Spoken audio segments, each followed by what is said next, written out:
Olá, graça e paz. Sejam bem-vindos. Se inscrevendo no nosso canal, você nos ajuda a pregar a palavra de Deus. Em nome do Senhor Jesus. Amém. E digam graças a Deus. Meus amados irmãos, nos dias do sacerdote Eli, a nação de Israel estava totalmente mergulhada numa crise espiritual. O sacerdote Eli, que diz o texto que já estava em avançada idade, já estava velho, diz o texto que ele nem quase enxergava direito, já estava, propriamente dito, perdendo a visão. Eli, que era o sacerdote de Deus naqueles dias, já não representava a Deus como deveria. Os seus filhos, que deveriam sucedê-lo no cargo sacerdotal, diz o texto sagrado que esses filhos de Eli estavam com o coração totalmente avesso à vontade de Deus. É tanto que as escrituras sagradas chamam de rebeldes. As escrituras sagradas nos falam que eles não eram filhos do Deus Altíssimo.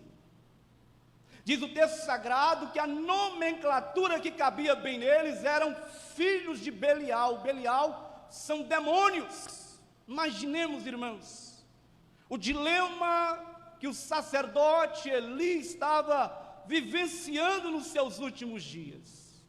Os filhos totalmente afastados dos preceitos de Deus, diz que eles não se importavam com o Senhor, fazia tudo que era abominável a Deus naqueles dias. Para piorar a situação, o texto vai nos dizer que as revelações de Deus eram raríssimas. As visões de Deus acerca de Deus não eram frequentes. Então isso denota a situação espiritual de declínio que o povo de Israel estava vivendo nos últimos dias do sacerdote Eli. Deus já não falava como outrora, Deus já não se manifestava claramente, não falava com o povo como outrora. Irmãos, imaginemos essa situação, pois é bem neste contexto que Deus vai chamar Samuel. O texto que nós lemos nos fala acerca deste acontecimento, o chamamento de Samuel ao sacerdócio, que diz ainda que era jovem, era menino, e ele, conduzido pela sua mãe, dedicado e consagrado a Deus pela sua mãe, antes mesmo de vir a este mundo, a sua mãe Ana entrega aos cuidados do sacerdote Eli. E essa pequena criança começa a desenvolver, a crescer, até o dia em que diz o texto que nós lemos que estava Samuel servindo o Senhor perante Eli.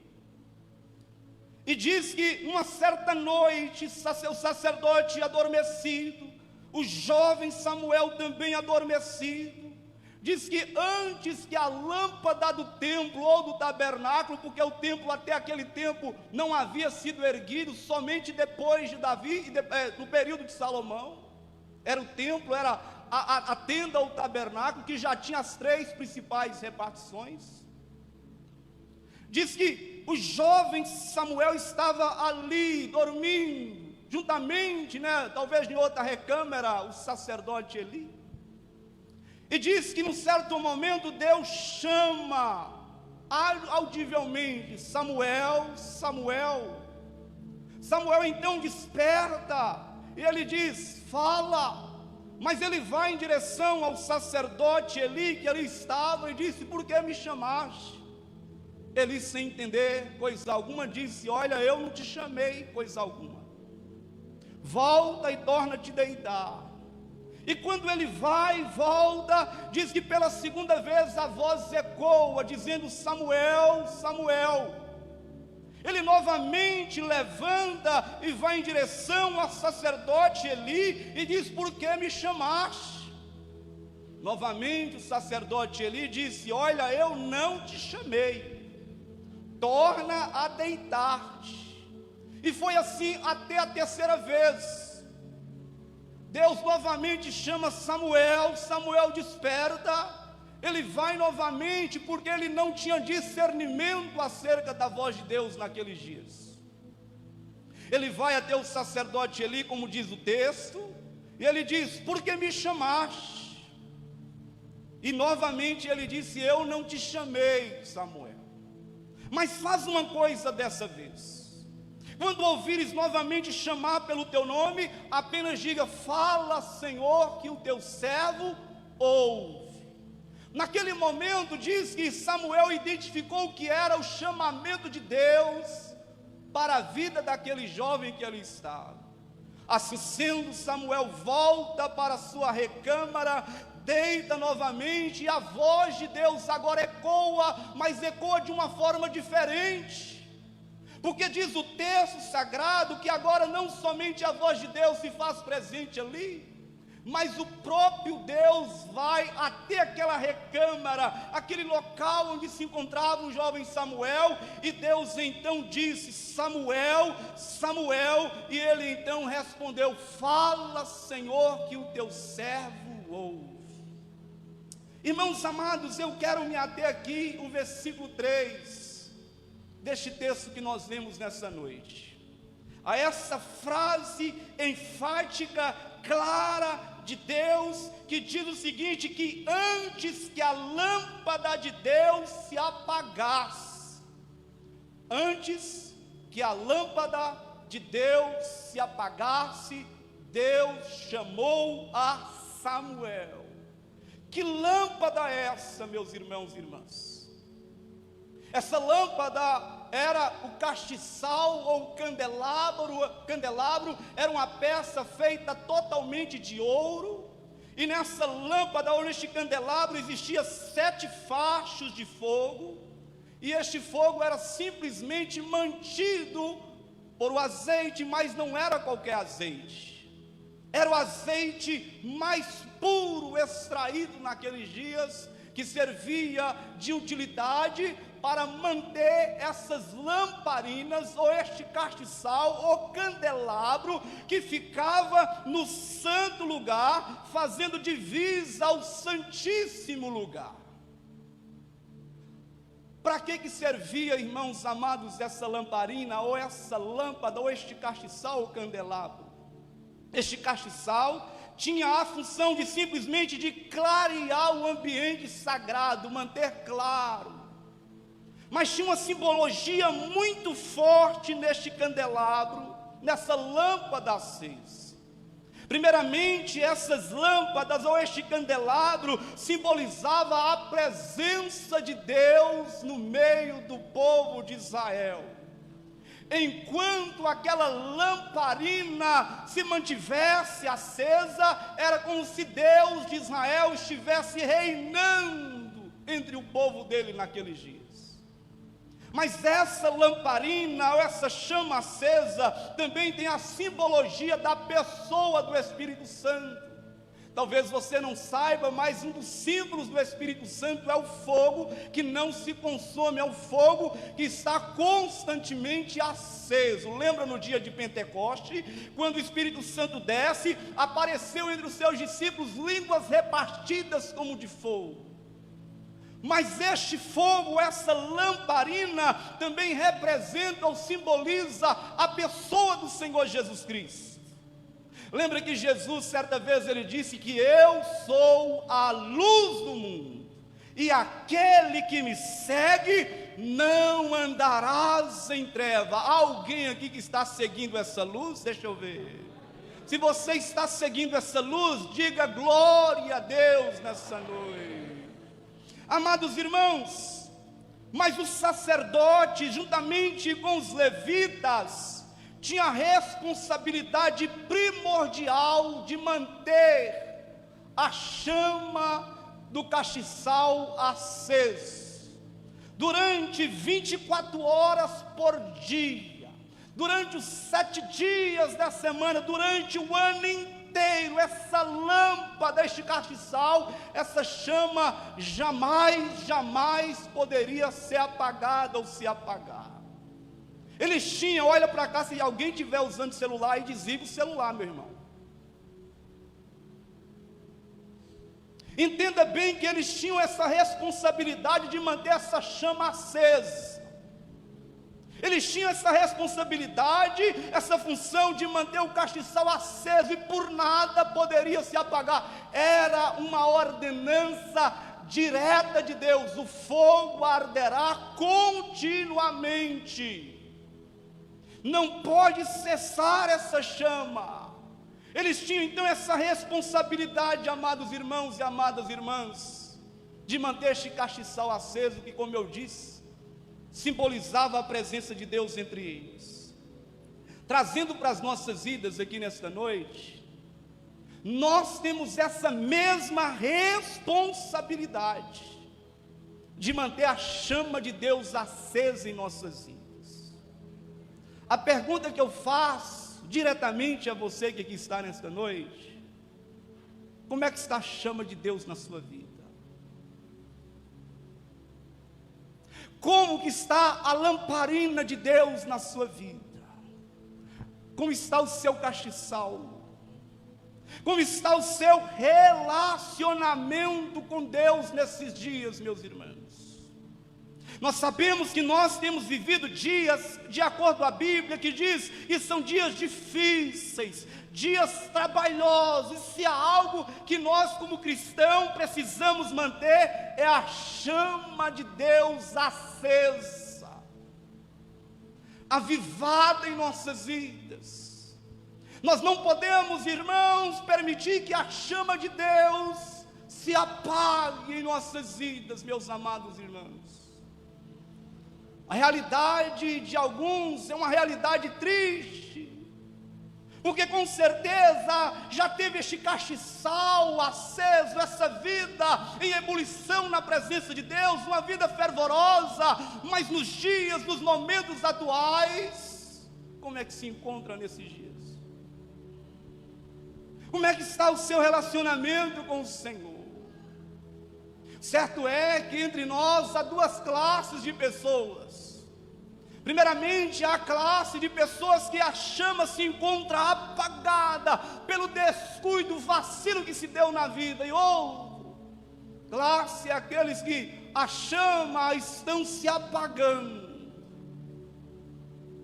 Que falta, irmãos, da nossa parte, de mantermos essa chama acesa 24 horas, diariamente nas nossas vidas, meus amados irmãos e irmãs.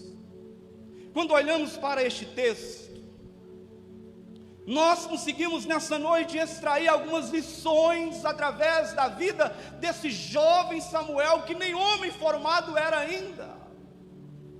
E Samuel, nesta passagem, vai nos trazer algumas lições de como mantermos a nossa chama acesa nesses dias. Primeira forma, irmãos amados, vamos lá então. Primeira forma de manter essa chama acesa, seguindo o exemplo do jovem Samuel neste texto. Se nós de fato desejamos ter a chama de Deus acesa nas nossas vidas, nós precisamos servir a Deus. Samuel é encontrado nas Escrituras Sagradas servindo ao Senhor, diz aqui o texto. E o jovem Samuel servia ao Senhor. Não há como, irmãos, mantermos a chama de Deus acesa se nós não estivermos envolvidos com Deus e com a obra de Deus e com Deus da obra. Você sabe uma coisa que me dói muito como pastor dessa igreja? E eu já confessei para alguns irmãos. É quando algum irmão assume um trabalho para fazer, assume qualquer cargo para fazer. E aí, com o passar do tempo, aconteceu qualquer probleminha que for, e essa pessoa chega dizendo: pastor, não vou mais trabalhar, vou dar um tempo, pastor. Meu irmão, minha irmã, não incorra neste erro,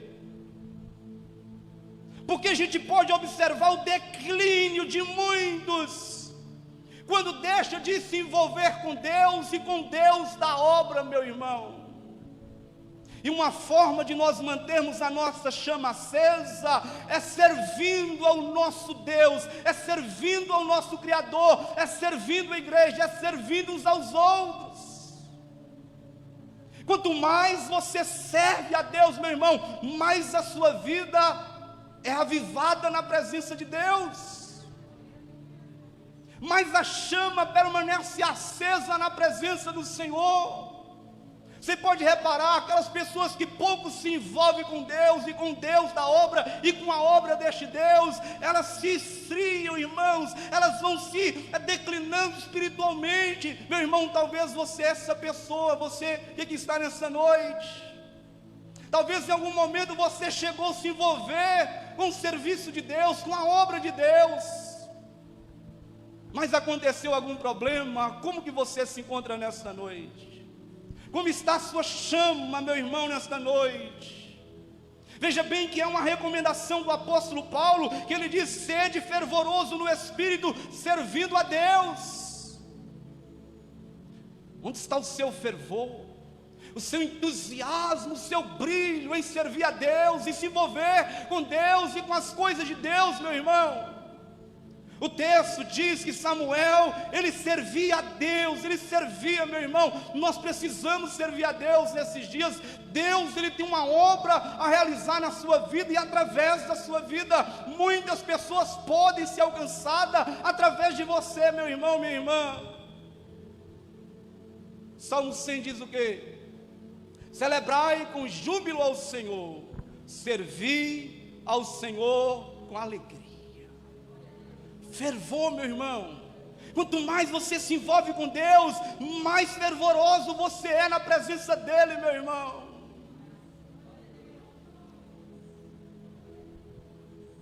Segundo, meu irmão, obediência, obedecendo ao Senhor. Nós vemos isso em Samuel, nós vemos em Samuel um coração totalmente submisso a Deus e submisso ao seu líder, submisso a Eli naqueles dias. Indo, voltando. Quando Deus o chamava, nós vemos a submissão dele, indo até o seu líder, dizendo: fala, eu estou aqui.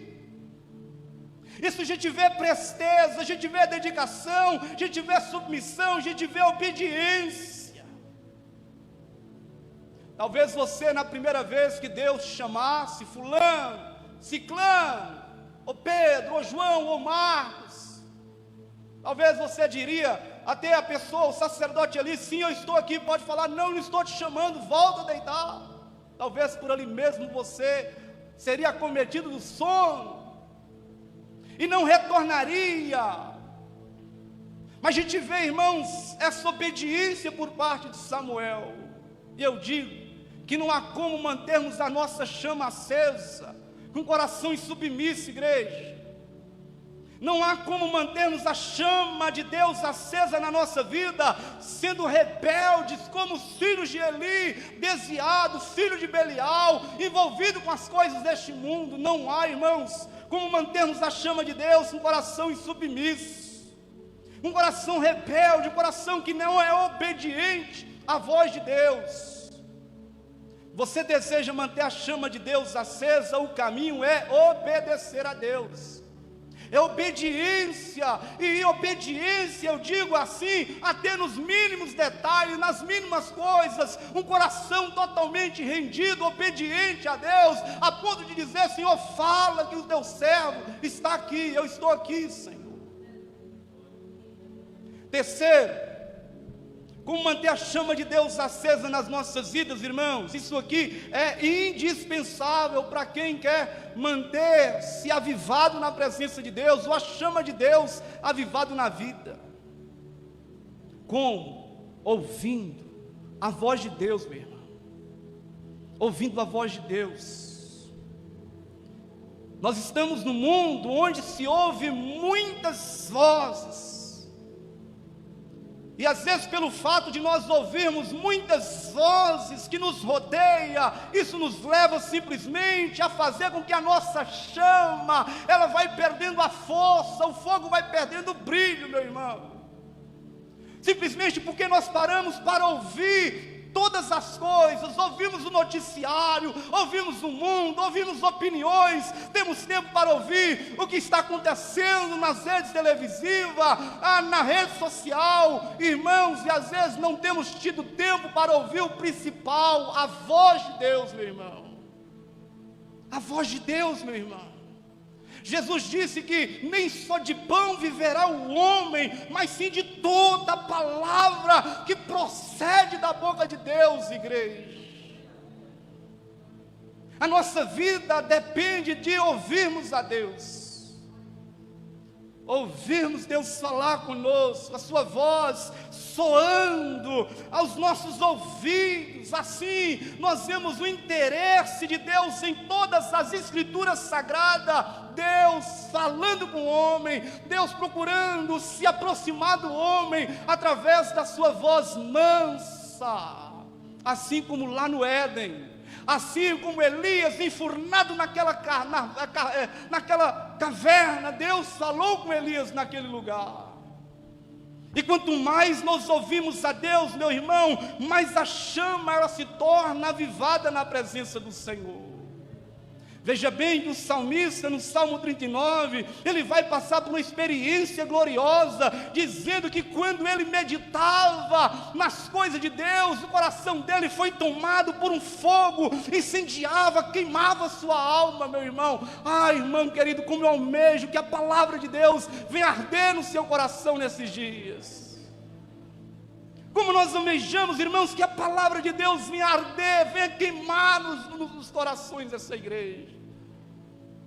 Isso me faz lembrar acerca da experiência daqueles dois que deixavam Jerusalém e desciam afastados, se afastando, declinando rumo a Emaús. Emaús significa vaidade. Enquanto Jerusalém, lugar de paz, deixava Jerusalém, a cidade do grande rei, e caminhava cabisbaixo, entristecido. O pavio estava se apagando, meu irmão. Há quantos que estão no caminho de Emaús nesses dias? Quantos que estão vivendo esse declínio espiritual nesses dias, meus amados irmãos? A palavra já não arde, já não queima, já não faz tanta diferença como fazia um tempo passado. A palavra tem que arder em nós, meu irmão. A palavra de Deus tem que queimar no nosso coração. Quando Jesus falar conosco, precisamos sentir este ardor no nosso espírito. E aí Jesus, vendo que aqueles dois caminhavam se desviando, a sua lamparina apagando fogo, queimando, irmãos, porque faltava azeite. Quando falta azeite, olha para cá, queima o pavio, se desgasta, meu irmão, se desgasta. Fora de Deus, distante de Deus, só há desgaste, meu irmão. Jesus, sabendo disso, Jesus vai ao encontro daqueles dois no caminho de Emaús. E ali o diálogo nós sabemos, Jesus questiona para eles: o que vocês estão narrando? Por que vocês estão tristes, cabisbaixos? Que a tristeza envolve o nosso coração quando o nosso pavio está se apagando, meu irmão. A depressão acomete a nossa alma. A tristeza envolve o nosso coração, meu irmão. Nós perdemos o prazer com as coisas de Deus, com a palavra. Jesus vai até eles e pergunta: por que vocês estão falando assim, trocando essas palavras? Até o ponto que Jesus chega próximo da sua casa, na aldeia que eles iam ficar, e diz que eles constrangeram a Jesus, dizendo: olha, fica conosco, porque já se declina o dia, já é tarde, fica conosco. E diz que Jesus entrou para ficar com eles. E ali na mesa, irmãos, sem conseguir ter discernimento de quem de fato estava ali, porque os olhos deles estavam obscurecidos, irmãos. Uma coisa que acontece quando a nossa lâmpada se apaga é a dificuldade de enxergar Jesus até nas mínimas coisas. Temos dificuldade de ver Jesus na igreja. Temos dificuldade de ver Jesus na adoração, na oração, na palavra, meu irmão. Ao teu ponto que Jesus senta à mesa com eles, e naquele momento, Jesus vai fazer algo que era repetitivo da sua parte, quando estava em comunhão com os demais discípulos e apóstolos. Jesus pega o pão, quebra, e tendo dado graça, só ele fazia daquela forma. E diz que quando ele quebra o pão e começa a dar, dizendo comei, a Bíblia diz que no estalar dos dedos, os olhos daqueles discípulos se abriram, irmãos, mas Jesus imediatamente desaparece no meio deles.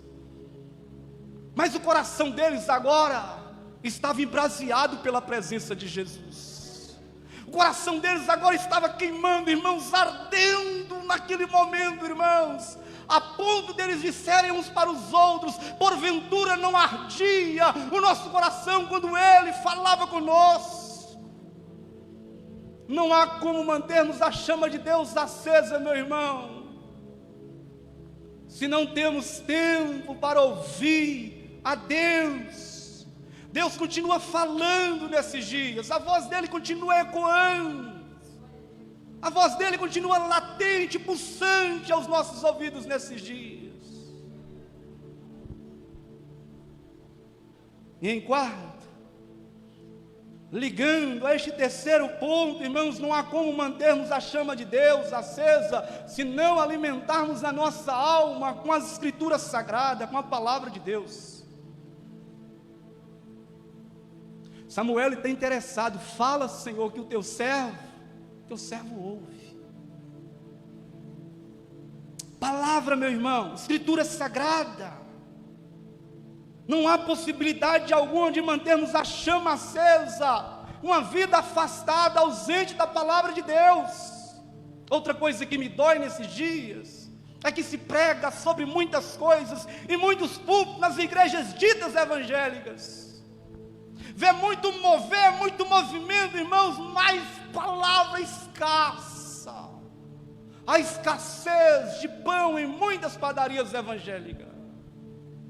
Falta nutriente, irmãos, e as pessoas estão ludibriadas, estão enganadas, às vezes por vozes mansas, que distorcem a escritura sagrada para sugar, para subtrair aquilo que as pessoas têm. Falta palavra, falta pão em muitas padarias nesses dias. E o que se vê aí fora é um falso avivamento. Porque não há avivamento sem palavra, irmãos, entenda isso. Todos os avivamentos da história se deram originado pela palavra. Lembra de Esdras e Neemias, que quando se lia o rolo, o povo caiu em choro e soluço, meu irmão. Quebrantamento, avivamento, a palavra avivamento significa tornar o fogo mais denso, significa tornar o fogo mais ativo, mais aceso, meu irmão. Palavra de Deus, meu irmão. Já dizia o apóstolo Paulo que nos últimos dias as pessoas criarão comichão nos ouvidos, terão aversão às escrituras sagradas. Será que não temos vivido essa realidade, meu irmão? Será que de fato a palavra de Deus não está ausente em muitos púlpitos de nossas igrejas? Não abrimos mãos, irmãos, jamais não abriremos mãos, irmãos, de palavra nessa igreja. Doa quem doer. Temos um compromisso com a palavra e com Deus da palavra. Porque se a palavra de Deus não mudar a sua vida, nada mudará. Nada transformará a sua vida. E se de fato desejamos a chama de Deus acesa, a palavra de Deus, apreço, dedicação, vida devocional, palavra, meu irmão, palavra. E por último, buscando a Deus em oração. Já diz o jargão que sem oração não há avivamento. Sim, isso é verdade. Oração, meu irmão, vida devocional, vida dedicada, resulta em chama acesa. A oração, juntamente com a palavra, é o combustível que mantém essa chama acesa. Fala, Senhor, que o teu servo ouve. Fala, Senhor. Oração, meu irmão. Não há como termos sufoco de Deus nesses dias trabalhosos, dias difíceis, se nós não orarmos e buscarmos a presença do Senhor. Jovem, adolescente, homem, mulher, sua busca determinará o resultado que você almeja. Como diz o irmão José Rodrigues, pouca oração, pouco poder. Muita oração, muito poder. Nada de oração, nada de poder, meu irmão. Mais uma vez eu faço essa pergunta diretamente a você. Como está a chama de Deus na sua vida? Como é que está a sua vida com Deus? Como é que está o seu relacionamento? A chama está acesa. A chama está se apagando. Ou a chama se apagou. O texto diz que antes que a lâmpada de Deus se apagasse, antes que a lâmpada de Deus se apagasse, Deus chamou. Que ele olhava para a nação de Israel, e declínio. Seria como se Deus olhasse para o contexto que nós estamos vivendo e olhasse para a igreja. Antes que a lâmpada se apague, Deus está te chamando, meu irmão. Deus está te chamando, minha irmã. Deus está te chamando, meu irmão. Ele te chama pelo teu nome. Ele te chama pelo teu nome. E a resposta sua, que Deus deseja ouvir, fala, Senhor. Se coloca como servo, porque somos servos. Jesus nos colocou em outro patamar, dizendo: já não vos chamo de servo, porque o servo não sabe o que faz ao seu Senhor, mas eu chamo vocês de amigo. Amigo, meu irmão. Jesus nos colocou em outro patamar, em outro nível. Então se coloca de pé aí nesta noite.